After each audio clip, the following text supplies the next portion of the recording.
Today, I have a great panel. I actually woke up this morning really excited to hear people's thoughts on opening up, starting with Professor Eugene Nathan, Department of Infectious Disease at Bowen Health. Welcome, Eugene. Thanks very much, Ben. It's good to be part of this. And also backed by popular demand, Nick Klein from LBW. Welcome, Nick. Thanks, Ben. It's a pleasure to be here. And people might also recognise you as a Chamber Director. So thank you for all your hard work over the last few years there. And also Sophie Ware, who's an Associate at Harwood Andrews in Employment and Industrial Relations. A busy time for you, Sophie. Yeah, it definitely is. But yeah, it's a pleasure to be with you today. Very good. Eugene, I might start with you. I know you're at the front line of all the modelling and hospitalisation and so on associated with COVID. And I did hear today that hospitalisations are probably a bit down on what we're expecting. Where are we sitting at the moment? So I haven't got today's update, but there's certainly several hundred admissions in the Victorian hospital system. And of that, a significant proportion are in the intensive care. The difference we're seeing this year compared to last year, wave 2, is the vaccine is keeping people out of hospital because we've got very good vaccination coverage in general. We're approaching that 70% for double dose in the next couple of weeks, hopefully, certainly in Geelong. Then we would expect that if people are fully vaccinated, they don't develop severe disease. They certainly don't need hospitalisation. Our hospital system is stretched in Victoria, and we are having to scale back elective surgery to try and cater for COVID admissions. However, as I said, the proportion of people requiring admission is quite low because of the good vaccination coverage. And I'd also, ladies and gentlemen, like to welcome Lee Jeffrey, also from Bowen Health. Now, Lee is the Chief People and Culture Expert or Manager at Bowen Health. Welcome, Lee. Thank you. I hate to say I'm an expert, but thank you. No, of course you are. We're all experts, aren't we? But Lee, Eugene was just outlining the situation in the health system, which is really interesting. And he was talking about the health system being stretched. How do you think your staff across Bowen Health, 8,000 employees, are kind of feeling at the moment? Yeah, look, I mean, they're certainly in the hot seat, aren't they? They have been amazingly resilient. I think it's fair to say that people are pretty tired. There's been a lot of, initially leave cancelled, and then, yes, you can take leave, but there's nowhere to go. And then the pressure just keeps on building and building. So people, they're, obviously committed, very focused. But yeah, you have to say that, like everybody, they're ready for this to come to an end as soon as possible. So people are just, doing the very best they can. And it's amazing just to see the team events that continue to happen just to keep spirits up. I think that's really important. Yeah, excellent. I'll come back to you shortly, Lee. But Eugene, for businesses, the role we play is super important, I imagine. How important is it to make sure we do take COVID safe plans seriously and continue to update them? I think that's a really good question. It's vital in our return to normalcy over summer and the new year so that people can have a staged process of bringing the workplace back to normal and strengthening the economy, whether it's hospitality, banking, construction.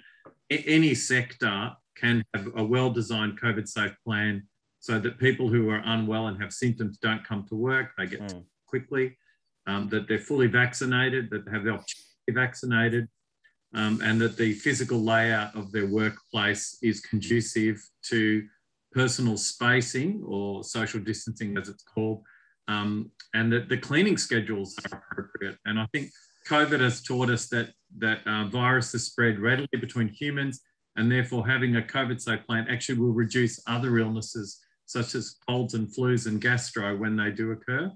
So I think it's vital as part of our return to normalcy, moving away from lockdowns over coming months, which is both the national and the state roadmap. We would expect that this is going to be the way in which that'll happen, and the vaccination is probably the key pivotal part of that COVID-safe plan. Yep. And Eugene, can I ask a question? So New South Wales has come out and sort of said that they're going to take mask wearing off in the offices shortly. Is that something we can anticipate down the track as well? Because I know it is uncomfortable for staff. Yeah, I don't think we're there yet, Ben. My impression is that probably outdoor mask wearing will be relaxed in coming weeks with the high vaccination coverage that we're expecting. We still have significant numbers of cases in Victoria, many thousands of active cases. We'll probably approach the 20,000 number soon. So I don't think there'll be an appetite to reduce mask wearing, particularly not indoors at this point.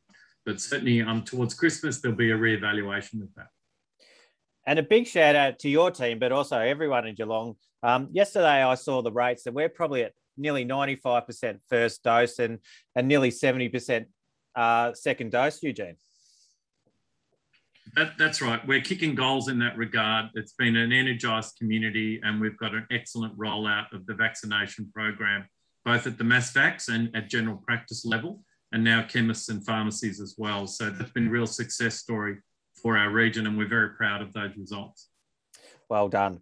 Now, Sophie, Eugene touched on the COVID safe plans and how important that it is for businesses in the workplace. A really important question that we're hearing at the moment is, can businesses really mandate vaccinations in their workforce? Look, that's a question everyone wants to know at the moment. And the answer is it really depends. You know, it's a good old lawyer answer. It really depends. But whether an employer has the power to require an employee to be vaccinated would be determined on each case-by-case basis. And there are generally three scenarios we would need to look at. The first would be whether the employee is required to be vaccinated according to law. Now, at the moment, that would include the public health directions that we're seeing come through from the Victorian government. If one of those didn't apply to your employees or to your business, we would then consider whether the employee was covered by an agreement which required him or her to be vaccinated. So that might be an enterprise agreement or an employment agreement, among others. Lastly, if none of those two options applied, we would then need to consider whether it would be lawful and reasonable for the employer to make a direction to the employees, absent law and absent agreement, for them to be vaccinated. That's a little bit more tricky, but you know, it's certainly not impossible, but that's where you should get some advice. The most recent Victorian public health directions do cover a number of industries and occupations, with the latest directions coming out relating to a very broad section of workers specifically. One of the important things to remember is that the most recent that came out doesn't necessarily apply to employers, but to workers. So you could have an employer that has both paid or unpaid workers, a section of whom are covered and a section of whom are not. So you may well have a number of workers that are required to be vaccinated, and then a number of workers who are working in the same circumstances that are not, that you don't have a legal right to mandate. So it's really important to very clearly and carefully review the directions that apply to you to make sure that you're complying properly. The most recent ones specifically prevent employers from requiring their workers to work away from their residence. This differs to the earlier directions that related to specific facilities such as residential aged care, construction, healthcare, and education, which prevented them from working in those workplaces. The new mandates relating to workers specifically prevent employers from requiring them to work outside their residence. So it could be at the workplace, but it could be anywhere else, and it applies statewide. So it's not just metro, it is regional.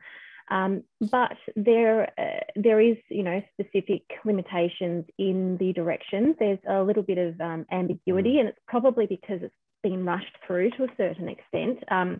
In our circumstance, it appears for us, particularly in Howard Andrews, it appears that lawyers are required to be vaccinated, but it doesn't seem to apply to our support staff. So it's a little bit of a weird one there, but you know, I suppose we'll see it pan out in the future. It's yet to be seen at this stage.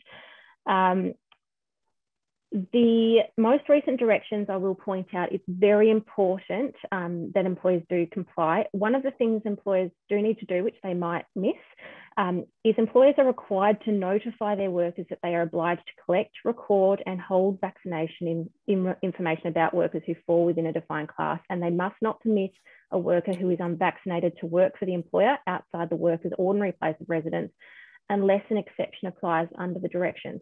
So we actually have to, or employers actually have to tell employees this. Fines for failing to comply with the most recent directions surrounding workers include fines of up to $110,000 for corporations and $22,000 for individuals concerned. So it's pretty important that we get it right. Yeah.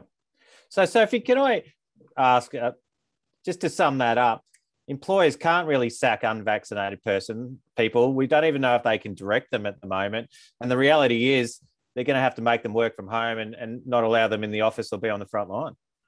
Yeah, look, I suppose it really depends on what work we're talking about. If I use a couple of different scenarios, for example, myself or people like myself in the professional industry, we've been working from home for some time. So it would be difficult at this particular point in time to argue that they could easily fire someone that has the capacity to complete their role entirely, fulfill the inherent requirements of their role from home, simply because they're unvaccinated. Now, if you were talking about someone, for example, in retail that was covered and they were unvaccinated, at this stage, I don't think we're necessarily at the point of going immediately, you're fired, but it's certainly at the point where you have to say, unfortunately, if you're unvaccinated and we fit within the directions, you cannot perform work outside of your workplace. Or if we're talking about the directions that related to specified facilities, you certainly can't attend the facilities for performing work. Whether or not someone can be fired for that is probably a bit of a longer conversation, but the important thing at the moment is they certainly can't work. Yeah, but we have heard GMA HBA come out recently and say they're going to be fully vaccinated, so they'll probably find themselves in these kind of situations too, and so on. But in terms of recruitment, can you ask for someone to be vaccinated as part of the recruitment? Yeah, you can. And this is really becoming quite prevalent at the moment. We're seeing a lot of people actually requesting employees to be vaccinated or making it a requirement, especially in these industries where it's actually a public health direction. And that's where I was referring to above, one of those three scenarios where you can require an employee to be vaccinated if it's pursuant to law, so public health directions, or pursuant to agreement. Obviously, we'd want to word that quite carefully, make sure that we're not breaching any discrimination grounds, especially if it's not a direction, because discrimination can come into it if it's a protected attribute, such as for medical grounds, religious beliefs, etc. So the short answer is yes, but the long answer is yes, but be careful. Yeah, no, that's good advice. Nick, obviously business support's continuing until we kind of reach, 70% and 80%, depending on which one you look at. What kind of support's still available for businesses, and do you reckon we can kind of expect any more down the track? A lot of the support that's been in since the get-go really is there, but it is winding back. So there was quite a few rounds of the business continuity support from state. The JobKeeper has been reimagined, I suppose, as the disaster payment. So that's there for employees rather than employers. There's also commercial rent relief, which is the negotiation process between tenants and landlords. And there's also, I think, a state grant that can be given to landlords who are suffering because of those rent reliefs.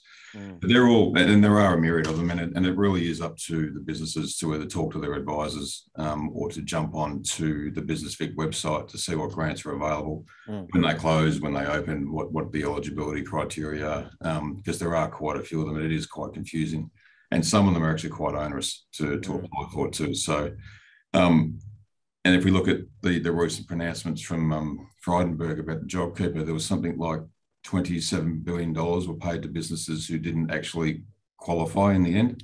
I've also heard somewhere, and I'm not sure this is true or not, that they're actually not going to look to recover that because the JobKeeper in the end, it did what it was meant to do. It kept the economy going. So where that lands, we don't know. In terms of ongoing, and both state and federal have both said that they're winding back once the vaccination in the roadmaps are hit. Not really sure whether there's going to be much ongoing because lockdowns, I think, in our view, will probably kind of diminish and cease, and it'll become more lockout proposition, as Eugene and Sophie have just explained. And I don't think that there will be any support at the employee or business level for people who choose to not get vaccinated and then can't work. And that's the dilemma I think that we're going to come across in terms of people who have an objection to vaccination but then can't work because of it. Is that a state-based issue or is it a personal issue? So It'll be interesting to see, but that adds another layer of complexity for businesses that are already probably struggling to survive the last 18 months. So it's interesting. And that's what we just asked for, to take businesses out of the firing line, don't we? How are you? So you work with a lot of clients across Geelong. How would you, not everyone's, it hasn't been terrible for everyone. It hasn't been great for everyone either. Is that a fair assessment? Yeah. The last 18 months? Well, given, $27 billion went to businesses that in the end probably not deserve is not the right words, but who got it, who didn't suffer that 30% downturn, is what we're seeing in our clients. And I think our client base has been pretty lucky or well prepared or strong business. We haven't seen a lot of businesses wind up throughout the whole of the pandemic. And that's a testament, I think, to the financial support provided, but also to, I suppose, the quality of our clients as well.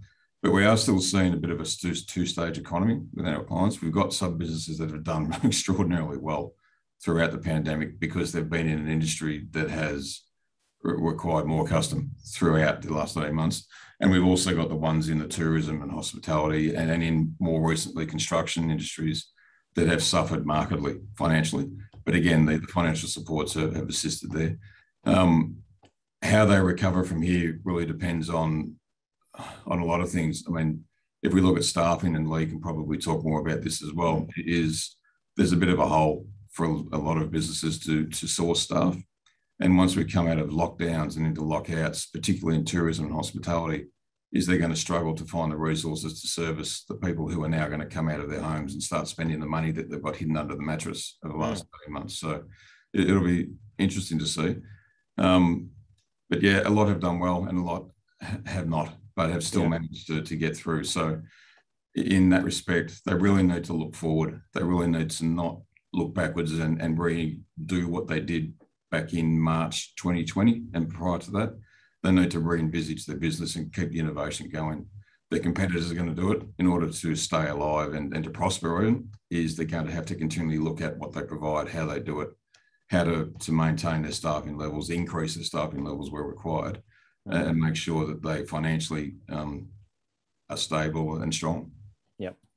I'll come back to you shortly, Nick, but Lee, Nick kind of mentioned that, managing a major workforce, I can only just, we don't have time today to talk about the issues, but what are some of, at least, the top thing that keeps you awake in terms of a workforce? Because no doubt a lot of your staff are on the front line, but you also have office staff and people in all sorts of locations. So how hard is it to work with such a large force and getting them back to work over the next, 3 to 6 months? Yeah, look, I guess we are a little bit different to a lot of other services or organisations, is that most of our staff are working, and it's really only some of the back of house payroll, finance. It's only really some of the pure administrative functions that have been working from home.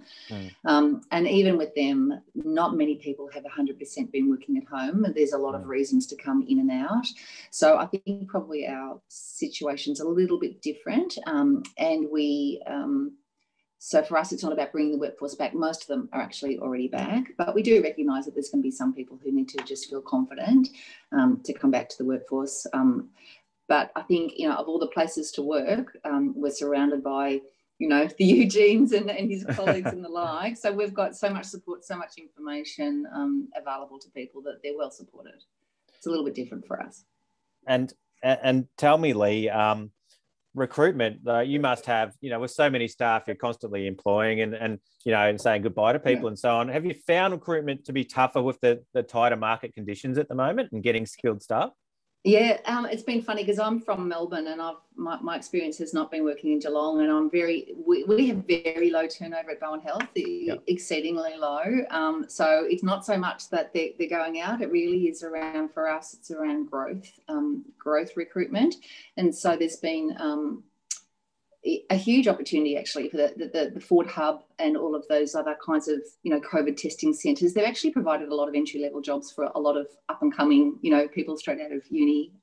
So that's actually been really great, and we've actually been working with our Aboriginal community to also help them with employment pathways. So there's been some really good, in a way, opportunities that have come through from the very significant resource you need at Ford, wayfinders, administrative staff, all the people that you no doubt have all come in contact with yourself.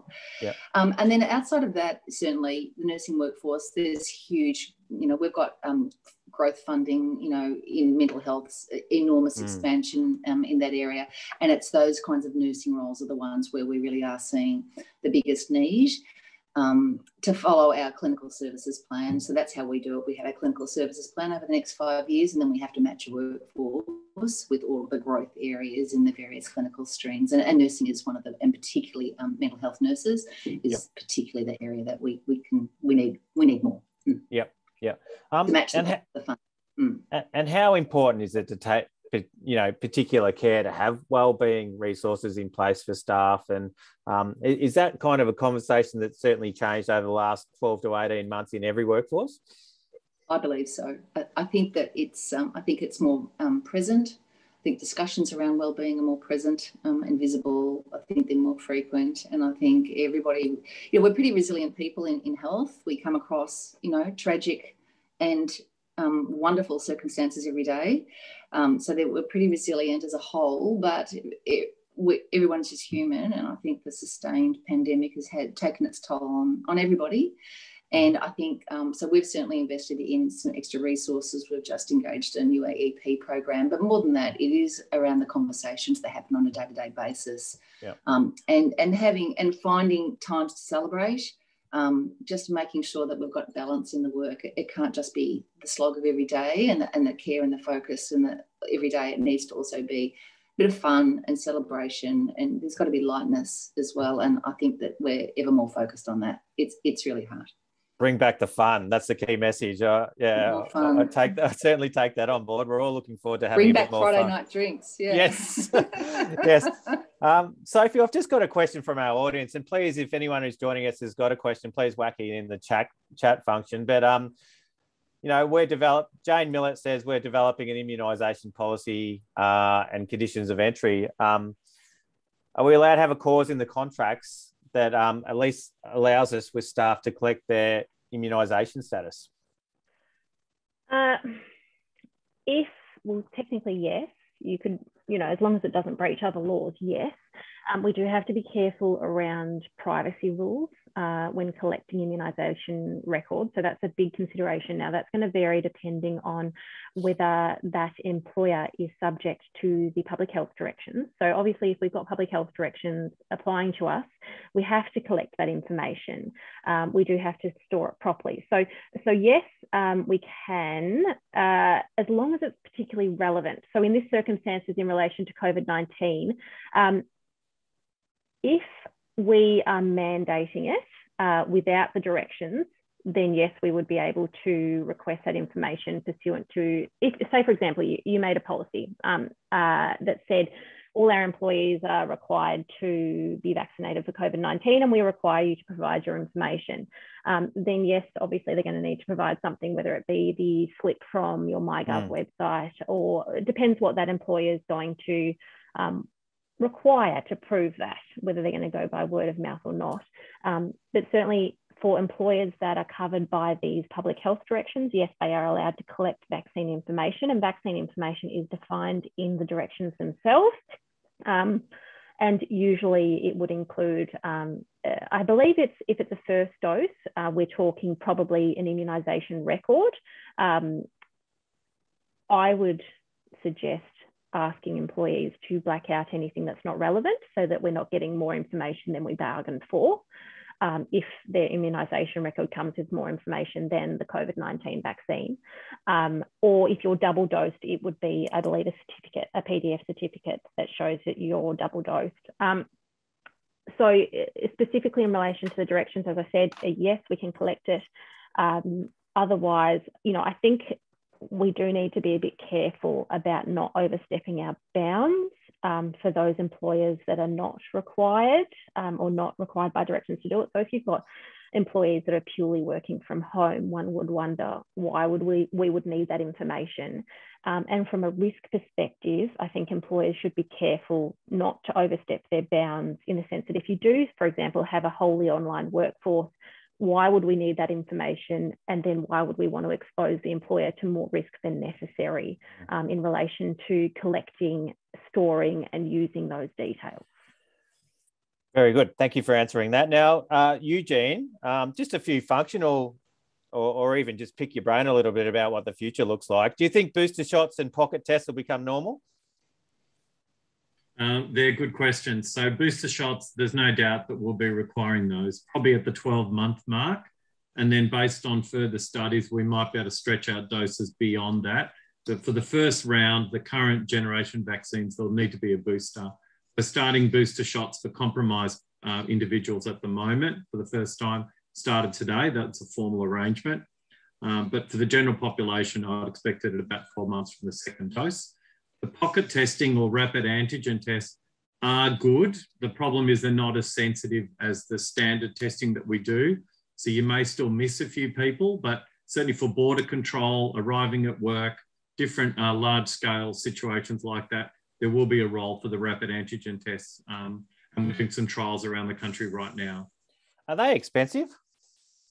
No, not particularly. They're less than $20. But I guess the cost is, what is the cost of shutting down an industry or a sector temporarily when you do get a case? So the problem is an antigen test result, it may be a false positive, and then you have to go and do a standard molecular test, the PCR, to validate the result. But it can be managed, and I think that we are going to see more of that around the country. And, you know, just for our own benefit, is there any chance of this COVID thing mutating and taking us back to square one? That's a good question. I think it's extremely unlikely. The mutations that we've seen to date, the so-called Delta variant, etc., is just that the virus has the same structure, but it latches on to the cells in our respiratory tract more efficiently. It's basically modified or adapted to the human body. Given that the viruses came from bats, the human body or biology is a bit different. We're not expecting any dramatic mutations going forward.